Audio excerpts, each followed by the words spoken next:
race. We'll start off with Mark Stout. Hi, buddy. How are you? We really want to know about Basket Buddy last night and how that came down and how that ride felt. Actually, I didn't see that coming. Caught me by surprise, but the guys threw me in the basket, and I guess I went through what everybody else goes through when they get thrown in the basket, whether it's their first hit, first homer, first win, first save.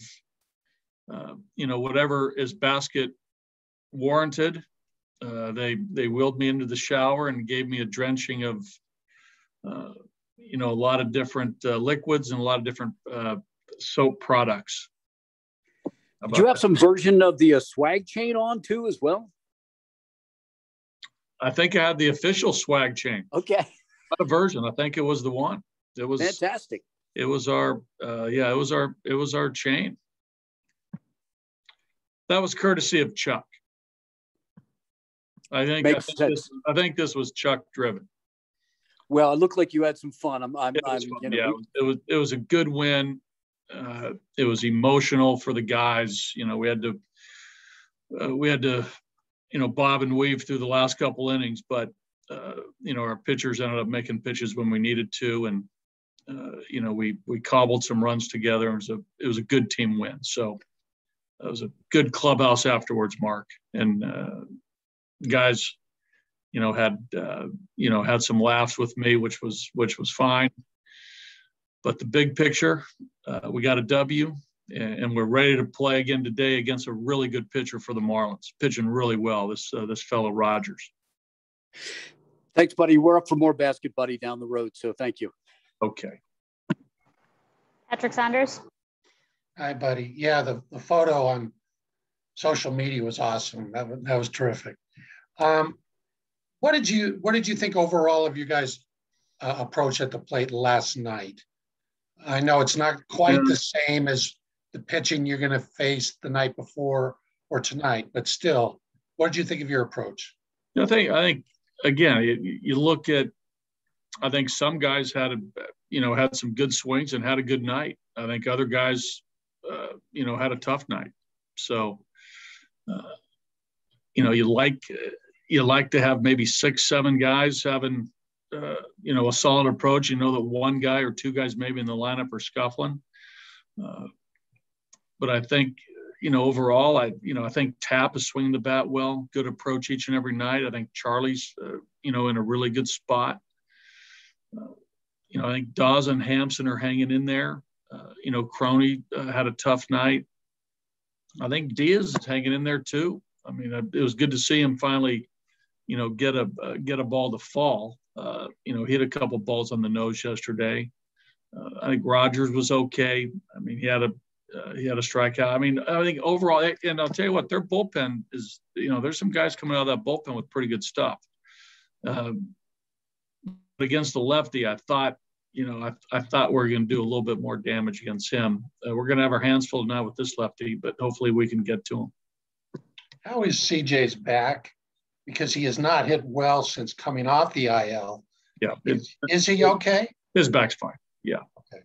He's in a funk, right? I mean, you look back the last, 3 or 4 weeks, it's been a little rough, and that happens, but you try to, like I said yesterday, you try to minimize those valleys and lengthen out those peaks, but he's in a tough spot. But we need him, right? Because he's got power, he can slug the ball, he's a threat with the long ball.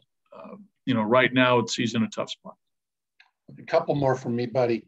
We were just talking to Brendan Rodgers, and I asked him about his comfort level switching back between second and short now that Trevor's back, and Brendan's going to have to go back to second, at least sometimes. And he said, he loves playing short, obviously, but he feels pretty good about being able to bounce back and forth. How do you think he's doing in terms of that? Yeah, I think he's doing fine.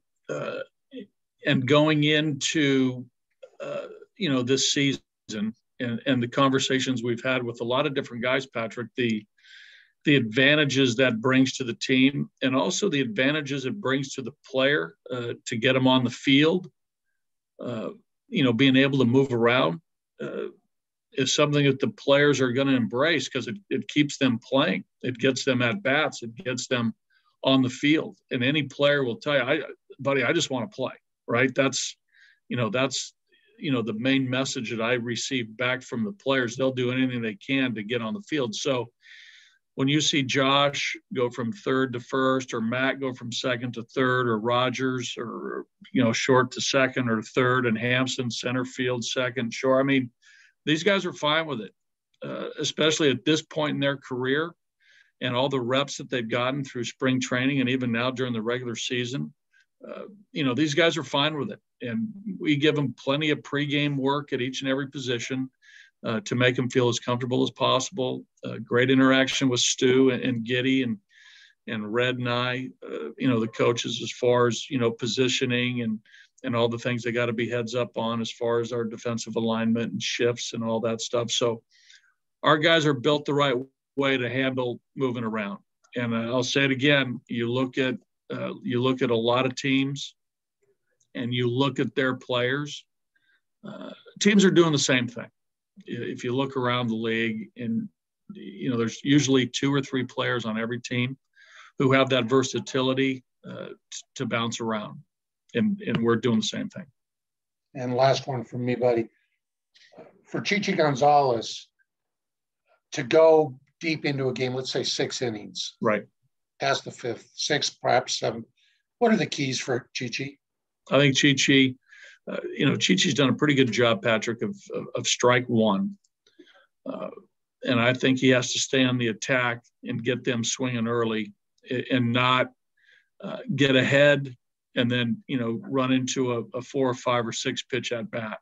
Get ahead, continue to throw strikes, get them swinging the bat, get some 2, 3, 4 pitch outs instead of 4, 5, 6, 7 pitch at bats. So I think that's the key. Great. Thanks, buddy. Yeah. Bill? How's it going, bud? It's going well, Bill. Thanks. Great. I just want to ask you, similar to what Patrick asked about Brandon Rodgers. Okay. First of all, how do you think he did while Trevor Story was out? I thought he did fine. There was the one throw that got away from him, and that ball up the middle, dropped the arms out a little bit and threw the ball wild. But I thought overall, he did a nice job at shortstop. There's some good plays. There's some plays where he had to start a double play on a couple hard hit balls, and he did. I think the play last night on the stolen base where he had to pick the throw from Diaz and apply the tag, that was a huge play in that game. He had made a slow roller play the other day against a quick runner. He's been doing fine. How do you think how he did offensively? Okay, got a couple base hits up the middle the last few days. Rolled one in the hole yesterday. He's holding his own, and I still think that each and every day that he's out there and gets a start and gets a hit here and there, only going to help him. Bill, I think he's going to hit. I think he's going to hit now. But do I think he's going to hit in the next 100 at bats or the next 1,000 at bats? I can't tell you. But I think over his career, if he stays healthy, I think he's going to hit. And the final thing, what are your plans for Rodgers now that Story's back? Well, Brendan will be in that mix with Daza and Hampson and Fuentes. He'll be playing some second. He'll pick up Trev at short. If we get into some American League games, that helps. I don't know whether he'll DH, but that will get some guys into the lineup as well. But, he's missed some time. We're going to be conscious of his legs as far as the hamstring, but he'll continue to play as long as he keeps getting some hits and plays defense. He'll play. Thank you. You're welcome. Nick? Yeah, hey, buddy. How is John Gray doing? John's doing fine. He's going to play catch today. And I suspect that John's going to continue to increase the intensity of throwing programs here, as we get into Cincinnati, but he's doing fine. I almost always know what catch means, but in this case, can you be more? Yeah. Is it any long toss? Pretty traditional catch. I think, I didn't go out and see it because it's happening right now as we do this. But he'll have a catch partner. They'll go out to 90, 100 feet, and I assume John will play. Catch with some velocity behind the ball. You can ask me again post game. I'll report back once I know exactly what John did. But I know that he feels confident about where his elbow is. Okay, great. And with Jordan Sheffield, it sounded a little worrisome. Is he okay? Well, how is he? He's going to be fine. Mother Nature has to take its course here and heal that lat strain, but he'll be back, and he'll be back before the year's over. Hopefully, it's a couple months. Sort of maybe the same timeline as Kyle. I mean, we'll see as he gets into his first 3 or 4 weeks and where it is. We'll take another image of the shoulder, see how much healing has taken place, see how he feels just in the training room, in the weight room, doing the stuff. But as you know, Keith is one of the best at this. Keith's been at it a long time, and he'll do right by Jordan. And when he starts his progression to throw and eventually getting on the mound, he'll be near and close to 100%. Ready to take on the throwing programs that we put in front of him. Cool. Thank you, buddy. Couple more from Bill. Yeah, buddy. I wanted to ask the obvious one. How good is it to have Trevor Story back? Yeah, it looks right, doesn't it, Bill? Him in the middle of the order, right in between Chuck and Mac. It looks right.